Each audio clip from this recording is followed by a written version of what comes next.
नमस्कार, खास मुलाकात में आप सभी का स्वागत है। मैं हूं आदित्य नामदेव और आज हमारे साथ एक ऐसे गेस्ट हैं जो बचपन से चाहते थे कि वो आईएएस बने। जीवन में एक ही सोच थी कि जो काम मेरे पास आएगा मैं नहीं कर पाऊंगा तो कौन कर पाएगा। आप इसे जिद मान लीजिए, अपने काम के प्रति डेडिकेशन मान लीजिए, लेकिन एक बात बहुत साफ है, जो चीज़ उनको मिली जीवन में करने के लिए बखूबी परफॉर्मेंस किया उसमें, और जहाँ भी रहे एक अलग तरह का नाम अपना उस जगह पर उन्होंने बनाया। मैं बहुत स्वागत करता हूं एसईसीएल के डायरेक्टर एचआर बिरंची दास जी का। नमस्कार सर। नमस्कार सर। शुरुआत बालासोर से करूंगा सर, क्योंकि ये वो धरती है जिसके बारे में मुझे ऐसा लगता है कि भारत के हर बच्चे को पता है कि बालासोर में क्या होता है। सर, शुरुआत वहीं से कि जन्म कहाँ हुआ था? बालासोर के सर डिस्ट्रिक्ट हॉस्पिटल में मेरा जन्म हुआ और पढ़ाई लिखाई अप टू स्नातक तक मेरा वहाँ हुआ। उसके बाद स्नातकोत्तर के लिए मैं Utkal university PA post graduate department of personal management and industrial relation से मैं अपना स्नातकोत्तर वहाँ पे किया। और बालासोर के लिए जैसे आपने कहा सब जानते हैं, और आपको पता होगा अभी ऑपरेशन सिंदूर में जो ब्रह्मोस मिसाइल का यूज़ हमने किया था उसका शुरुआत बालासोर के इंटरिम टेस्टिंग से ही हुआ था। पिता की डांट हर बच्चे के लिए जीवन में बहुत कुछ महत्व रखती है सर। और पिता जब वकील हों, मतलब सीधी बात है कि जिरह करने की आदत, तो हर बात कोई ना कोई तरह से ये बताना कि यार ये सही है और ये गलत है, उन पिता का साया आपको मिला। काफ़ी नामी वकील थे आपके पिता सर, कुछ उनके बारे में बताएंगे? वो काफ़ी बहुत बड़े सिविल के लॉयर थे और काफ़ी मतलब वेल एजुकेटेड और काफ़ी बुद्धिमान थे वो। मैंने जो आपके साथ शेयर किया था कि 1987 में कुछ ये हुआ था तो उनका लेफ़्ट आई का पूरा विज़न चला गया था और राइट आई में 25% विज़न रह गया था। उसके बावजूद भी वो वकालत करते रहे फ्रॉम मेमोरी, और बहुत ही वो पीरियड भी उनका स्ट्रगल का था, लेकिन physically but as a advocate ही उसमें भी उन्होंने नाम कमाया बहुत ही। अभी भी आप अगर जाकर उनके नाम, मेरे पिता का नाम करुणाकर दास है, अभी भी अगर बालासोर में उनको गुजरे हुए 25 साल हो गए हैं, अभी भी उनके नाम पूछेंगे तो बालासोर का बहुत से बुजुर्ग आदमी उनका नाम जानते हैं अभी भी। सर, जीवन में हम बहुत कुछ सोचते हैं, लेकिन ज़रूरी नहीं कि हम जो सोचें वो पूरा हो, क्योंकि डेस्टिनी डिसाइड करती कि हमको अल्टीमेटली करना क्या है। आईएएस बनना चाहते थे आप सर, कारण क्या है नहीं बन पाए? हाँ, मैंने जैसे आपको जस्ट शेयर किया 1987 में मेरे पापा का हेल्थ इश्यूज़ हुए, तो उसके बाद मुझ पे काफ़ी रिस्पॉन्सिबिलिटी थी मेरी फैमिली की।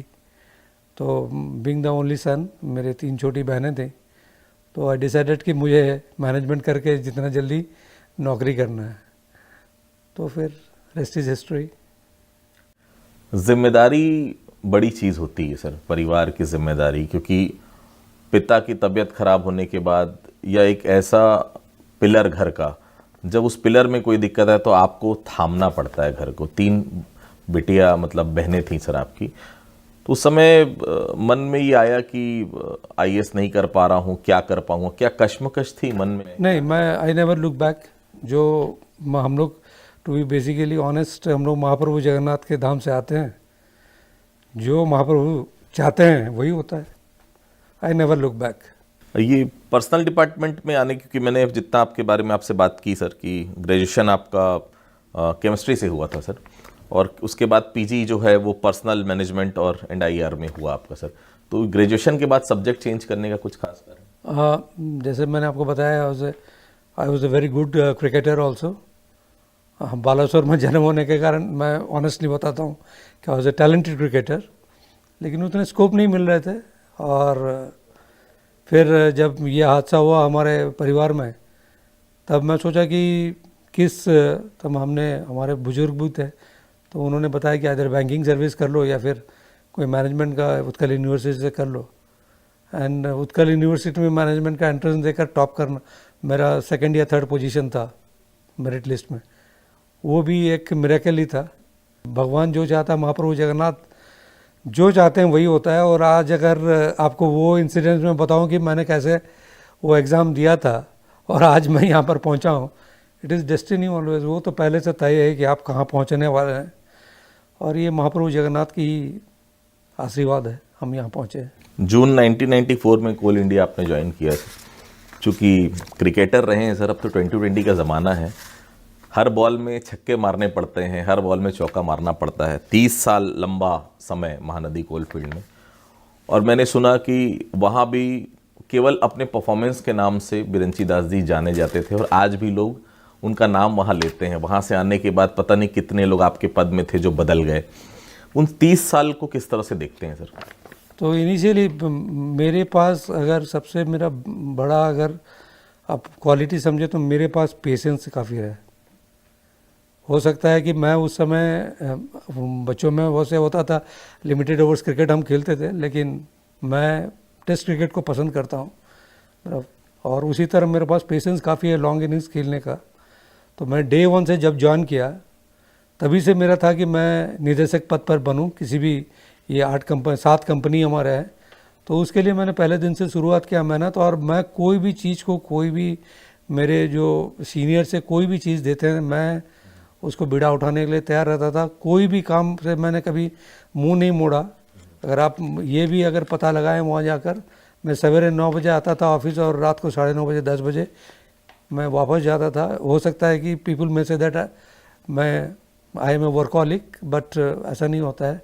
रिस्पॉन्सिबिलिटी अगर लेना है तो उसको बखूबी निभाना पड़ता है। अगर you want to be successful, individual successful से ज़्यादा ऑर्गेनाइजेशन सक्सेस मेरे लिए ज़्यादा मान्य रखते हैं। मेरे लिए इंडिविजुअल्स सक्सेस इतने मायने नहीं रखते हैं। अगर आप मेरा मानना ये भी है कि if you go on performing someday success will definitely come to you. आज के जो यूथ हैं सर, उनसे जुड़ा एक सवाल ज़रूर मैं यहाँ पर करूँगा। यूथ बहुत तेज़ी से बहुत सारी चीज़ों को डिसाइड कर लेता है, मैं ये करूँगा, फिर आज नहीं, ये नहीं हो पाया तो कल ये करूँगा। एक बात बहुत अच्छी लगी जो आपसे मेरी बातचीत में सामने आई कि आप कहीं भी जाएं, किसी भी चीज़ में जाएं, प्रिपरेशन सबसे महत्वपूर्ण है कि आप उसमें उस विषय को प्रॉपर प्रिपेयर करें। कुछ कहना चाहेंगे यूथ के लिए, आज जो इस प्रकार के यूथ आप देख रहे हैं? आज के डेट में हम डील कर रहे हैं, मैं आपको बता रहा हूँ, हम जेन एक्स थे, उसके बाद जेन वाई आई, जेन जेड आया, जेन जी जिसको बोलते हैं, और अभी जेन अल्फ़ा। जब when I see my children, मेरे बच्चों को मैं देखता हूँ, उनके थॉट प्रोसेस और हमारे थॉट प्रोसेस में ज़मीन आसमान का फ़र्क है। वो 2020 किड्स हैं, हम टेस्ट मैच प्लेयर्स हैं, लेकिन फिर भी मैं ये बोलना चाहूँगा कि अगर आप कुछ भी बनना चाहते हो तो आपके पास पेशेंस होना ज़रूरी है। किसी को प्लेटर में कोई चीज़ नहीं मिलता है। हाँ, लक अगर साथ हो, कुछ को आपको एलिवेटर्स मिल जाते हैं सक्सेस के लिए, और कुछ को स्टेयरकेस लेकर जाना पड़ता है सक्सेस के लिए। लेकिन सक्सेस के लिए मेहनत करना, और मैं बेसिकली हार्ड वर्क में बिलीव नहीं करता हूँ, I believe in smart work. जैसे कि आप कम समय में अच्छा परफॉर्मेंस दें, तो इससे क्या होता है कि आपका आत्मबल बढ़ेगा, फिर कॉन्फिडेंस बढ़ेगा। तो वंस कॉन्फिडेंस आप बढ़ जाएंगे तो देन आप तो रोहित या विराट की तरह कहीं भी मार सकते हैं बॉल। जितने लोगों से मैंने बातचीत की आपके बारे में, सबका कहना है कि सर जो सोचते हैं वो करके दिखाते हैं। इसके पीछे की क्या वजह से? मैं हर चीज़ को, मैंने जस्ट आपने जैसे पूछा कि प्रिपरेशन इज़ मोर इम्पॉर्टेंट। मैं आपको जस्ट अभी हाल ही में एक हमने कि बहुत ही अच्छा काम किया है कि पहले हमको बेस में जाना पड़ता है अंदर, टू डिग डीप। मैं जब यहाँ ज्वाइन किया था, टू बी ऑनेस्ट, हमारे पास क्लर्क में काफ़ी वैकेंसीज थी, और हमने 10 दिन पहले हमने 1058 क्लर्क का सिलेक्शन ऑर्डर निकाला है। ये हिस्ट्री है एससीसीएल के लिए, मुझे लगता है इसको कोई रिपीट भी करना, it will not be that easy कि एक ही ऑर्डर में 1058 सिलेक्शंस। सो हर चीज़ के लिए preparation and minute preparation, डिट not सतह पर चले जाना, ये नहीं होता है। मैं डिग डिप करता हूँ, स्कूबा डाइविंग आप बोल सकते हैं, हर चीज़ का माइन्यूट्स मुझे पता रहता है, अगर ये होगा तो वो होगा, and I war game everything. क्योंकि मैंने आर्मी स्कूल में पढ़ा हुआ है, जहाँ पर मेरा केवी जो था केंद्रीय विद्यालय, वो आर्मी कैंटनमेंट स्कूल था, तो हम वो सब चीज़ जानते थे। उनके साथ कोई पढ़ाता नहीं था, लेकिन वॉर गेमिंग क्या होता है ये सारी चीज़ ऑब्जर्व करके आप सीख सकते हैं। तो मैं हर चीज़ उसी तरह का, आई प्रिपेयर एवरीथिंग के लिए वॉर गेमिंग कर लेता हूँ कि अगर ये कोई प्लान है, अगर फेल होता है तो आपके पास प्लान बी होना चाहिए, अगर प्लान बी फेल होता है तो आपके पास प्लान सी होना चाहिए। अगर आपको अल्टीमेटली आपको सक्सेस चाहिए तो you have to be. Marketing के जो छात्र हैं सर, उनके लिए फिलिप कोटलर की पुस्तक जो है वो भगवान स्वरूप होती है, उनके लिए सब कुछ होता है। उसमें कहा गया है किसी भी इंसान के लिए कि अपना स्वॉट एनालिसिस ज़रूर तैयार करिए। वैसे ही एचआर के लिए कहा जाता है कि जब आपके एम्प्लॉय आपसे संतुष्ट हैं, जब आपके साथ काम करने वाले उस संस्थान के लिए एकजुट होकर सोच रहे हैं, तो उस संस्थान को आगे बढ़ने से कोई नहीं रोक सकता। महानदी में जैसे मैंने आपसे बात की सर, कभी नंबर 2 कंपनी हुआ करती थी, लेकिन जी जान लगाया और उसे नंबर 1 पर लाया। हाँ, हमारे टू बी ऑनेस्ट, हमारे एक सीएमडी साहब आए वहाँ पे, बीएन शुक्ला साहब, तो उनका पहला दिन से ही हम लोग को बुलाया, बताया कि मैं उनका नाम इसलिए ले रहा हूँ कि पहले उन्होंने समझाया कि what is our necessity for a mining company is our land, और लैंड कौन देगा हमको? भूस्वामी ही देंगे। तो जब तक भूस्वामियों का ट्रस्ट हमारे ऊपर नहीं मिलेगा, हमको लैंड नहीं मिलने वाला है। तो हमने महानदी में पहला काम वो किया कि हम उनका ट्रस्ट कैसे जीतें। और जैसे मैंने आपके साथ शेयर भी किया हूँ कि उड़ीसा की R&R पॉलिसी काफ़ी अच्छी है, उसने काफ़ी मदद की हमको ट्रस्ट जीतने में, और उसके बदौलत जब आपके पास लैंड होता है फिर माइनिंग करना बहुत आसान होता है। तो आज के डेट में Mahanadi is number 1 company. But trust me, अब मैं ACCL का डायरेक्टर हूँ, तो मेरी एक दिल्ली तमन्ना है कि जब से रिटायरमेंट अगले 3 साल में, 3 साल से पहले फिर से मैं ACCL को दोबारा नंबर 1 कंपनी में लेने की कोशिश करूँगा। और उसी पहल पर हम चल पड़े, और उसी पहल का अभी हमने इस साल करीब 200 हेक्टेयर्स ऑफ लैंड तीनों मेगा प्रोजेक्ट में लिया है। और भी हम अब बोलते हैं कि अब वो वर्ड यूज़ करना ठीक नहीं होगा, फिर भी हम यूज़ कर रहा हूँ।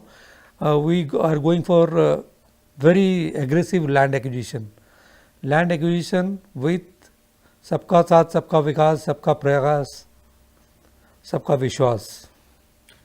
इसी पे से जुड़ा मैं एक सवाल आऊँगा सर, हालांकि ACCL से उस सवाल का कोई लेना देना नहीं, बट ट्रेंडिंग है अभी।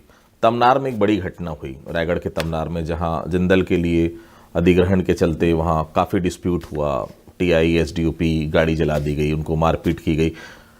क्या लैंड एक्विजिशन में तरीका कुछ गलत हुआ सर? क्योंकि आपने बहुत अच्छी एक लाइन बोली, जब तक आप पब्लिक का ट्रस्ट, क्योंकि वो अपना सब कुछ दे रहे हैं, अपना जीवन आपको दे रहे हैं सीधे तौर पर, लेकिन अगर वो आपके ऊपर विश्वास नहीं कर पाएंगे तो वो अपनी ज़मीन क्यों देंगे? मैंने एक वर्ड का यूज़ किया, भूस्वामी।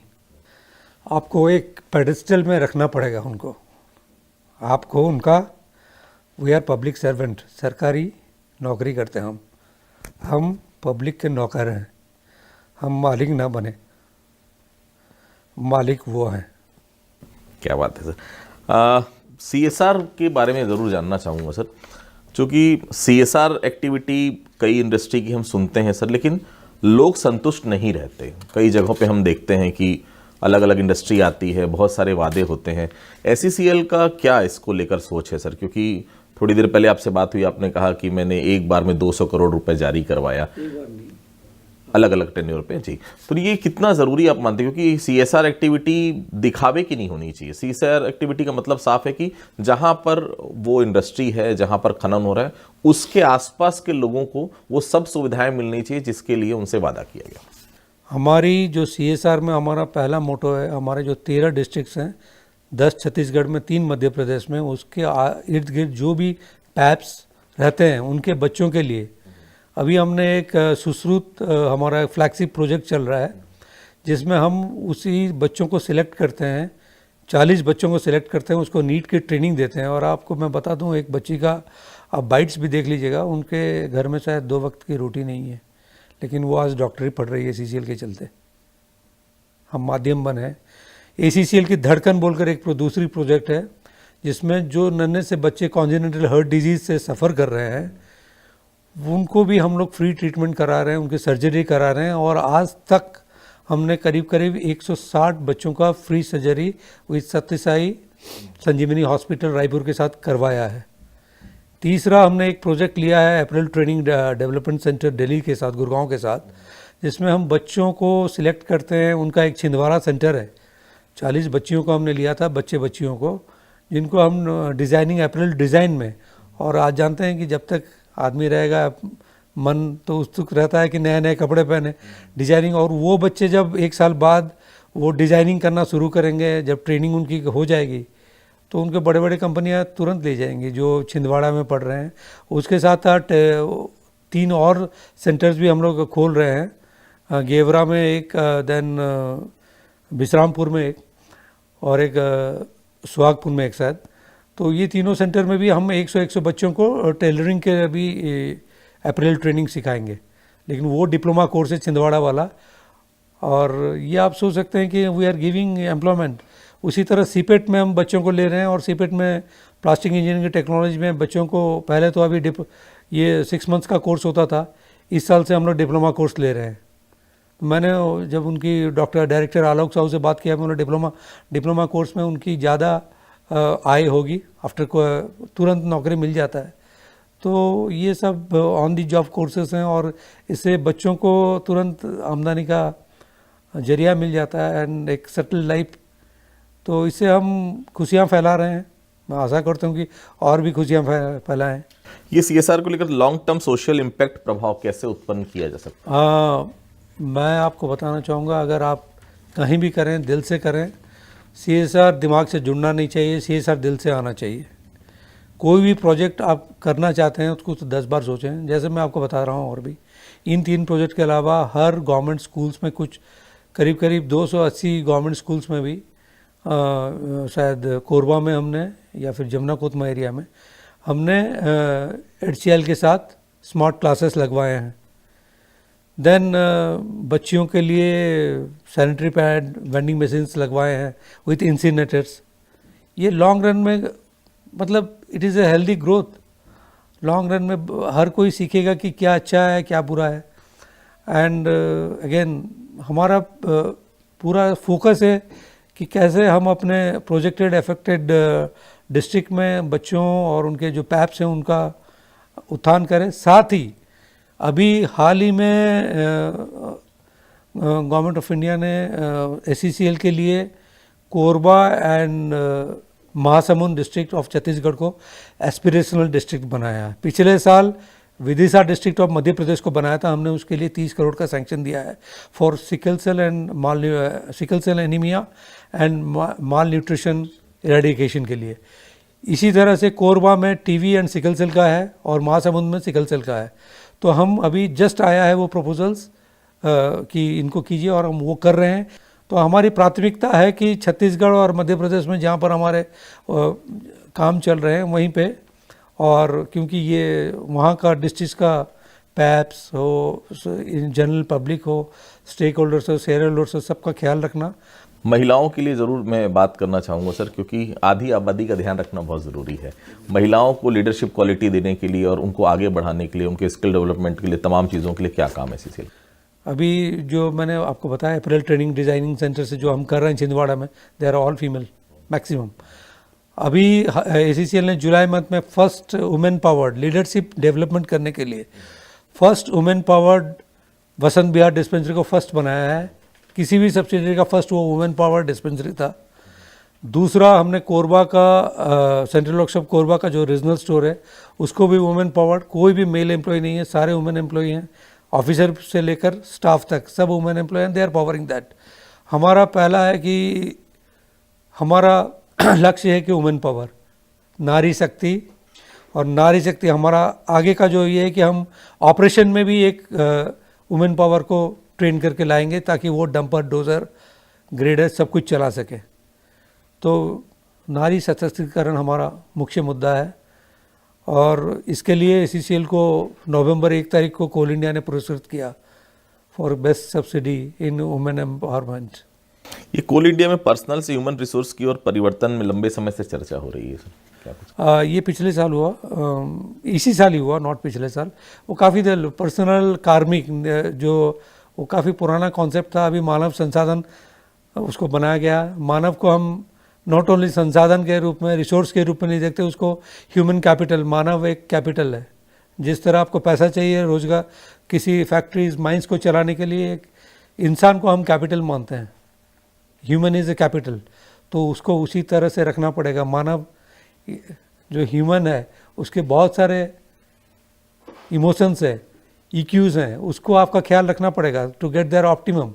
तो हम अगर जिस दिन हम ये मान के चलें कि ह्यूमन मेरे लिए कैपिटल है, it is not something other, तो डेफिनेटली वो कंपनी ग्रो ही करना है। कितनी बड़ी चुनौती आप मानते हैं, क्योंकि ये सब चीज़ें अथाह नहीं है हमारे पास, लिमिटेड चीज़ें हैं, ज़मीन से निकल रही, कब तक निकलेगी पता नहीं, और जब तक निकलेगी जब तक ही आप उसका उपयोग कर सकते हैं। दूसरे रिसोर्सेज में छत्तीसगढ़ सरकार जा रही है, जैसे कि हम देख रहे हैं लगातार सोलर की बात हो रही है, लेकिन वो बहुत लंबा समय उसमें लगेगा। कोयला एक प्रचुर मात्रा में छत्तीसगढ़ में मिलता है सर, लगातार पिछले साल हमने देखा काफ़ी ज़्यादा परिवहन हुआ, पूरे देश की जो आपूर्ति थी वो काफ़ी हद तक छत्तीसगढ़ से पूरी हुई। आने वाले समय में SCCL की इस विषय पे क्या भूमिका रहेगी? मैं आज के डेट में जस्ट मैं आपको शेयर करना चाहता हूँ, SCCL is the only company in Coal India आज की डेट में जो कि पिछले साल से पॉजिटिव ग्रोथ में, कोल प्रोडक्शन में है, ऑफटेक में है, OBR रिमूवल में है। इसका सबसे बड़ा अगर क्रेडिट किसी को जाता है, it is to the state government. उनका पूरा सहयोग हमारे साथ है तो कि हम अपना भू अर्जन कर सक रहे हैं। तो इसी के चलते छत्तीसगढ़ में इतना हम लोग प्रोडक्शन कर पा रहे हैं। मैं कोयले के बारे में बताना चाहूँगा, जैसे COPS 26 ना, अभी COPS 30 आने वाला है, 29-30। तो इसमें आप जानते हैं कि कोयला पर थर्मल पावर पे थोड़ा कम करने की सब लोग सोच रहे हैं, लेकिन अगले 40-50 साल तक तो ये होने वाला नहीं है। अगर हम कम भी जाते हैं, हम दूसरे सोर्स ऑफ एनर्जी की ओर जा रहे हैं, सोलर एनर्जी, न्यूक्लियर एनर्जी पे जा रहे हैं, उसमें देन क्रिटिकल मिनरल्स में जा रहे हैं, जो कि नेक्स्ट जेन एनर्जी सोर्स होगी। उसमें कोल इंडिया ने पहल भी किया है और being part of Coal India हम उस दिशा में भी जा रहे हैं। लेकिन मैं आपको एक बताना चाहता हूँ, एक छोटी सी बात, एक जस्ट ट्रांजिशन का फेनोमेनन है। आपने सुना होगा कि जी वी नीड जस्ट ट्रांजिशन, लेकिन जस्ट ट्रांजिशन कोयला SCCL जस्ट ट्रांजिशन कर लेगा, लेकिन जस्ट ट्रांजिशन करने से पहले हमें उन शहरों का ख्याल रखना पड़ेगा जहाँ पर हम अपना ऑपरेशन चलाते हैं। अगर आज कोरबा शहर जगमगा रहा है, वो हमारे 4 खदान गेवरा, दीपका, कुसमुंडा और कोरबा एरिया के लिए इतना सस्टेन शहर है।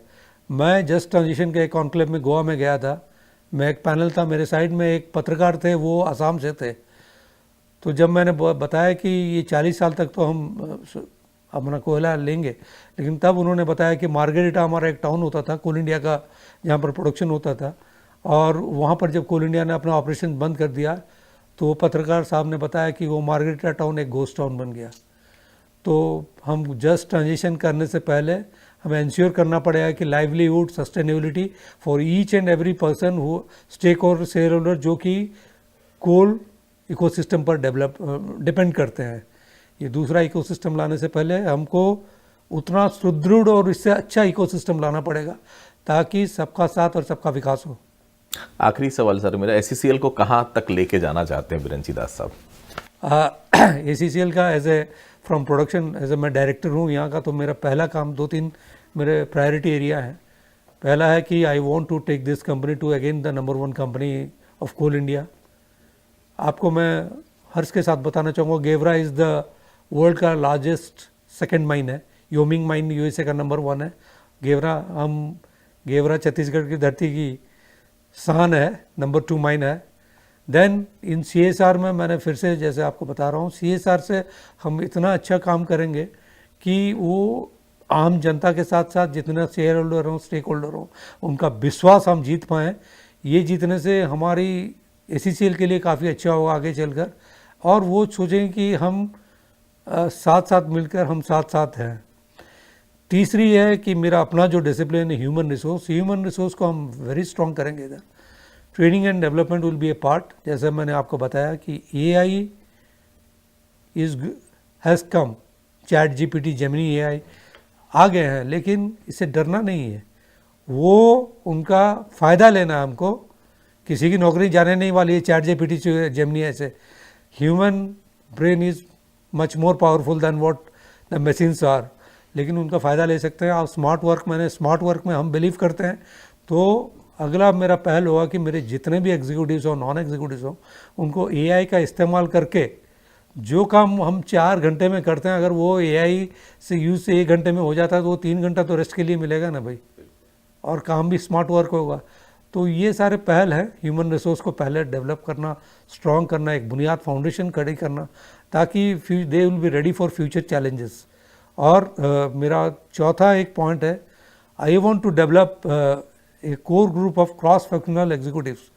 30 एग्जीक्यूटिव्स को मैं डेवलप करना चाहता हूँ through a fair selection process उनको मैं ट्रेनिंग एंड डेवलपमेंट करा के रखना चाहता हूँ, ताकि जब हम रिटायर करें वो उस लीडरशिप पोजीशन लेने के लिए तैयार हों। That should be the my, ये मेरे सारे कुछ पॉइंट्स है जो कि मैं टिक करना चाहूँगा बिफोर माई रिटायरमेंट। बहुत धन्यवाद सर हमसे बातचीत करने के लिए। आपने सुना बिरंची दास जी को, बहुत साफ तौर पर कहना है। देखिए, उनका ये कहना है कि आप स्मार्ट वर्कर बनिए, आपको 12-14 घंटे काम करने की ज़रूरत नहीं है। नई जो टेक्नोलॉजी आ रही है आप उसका उपयोग करिए। और बहुत साफ कह देखिए, मानव ब्रेन से बड़ा कुछ नहीं है। AI आ रहा है, चैट GPT आ रहा है, ये सब आपको आपके काम में मदद के लिए है, आपकी नौकरी छीनने के लिए नहीं है। तो बिल्कुल बेफिक्र रहिए, काम में मन लगाइए, बहुत अच्छा काम करिए, डेडिकेशन के साथ करिए।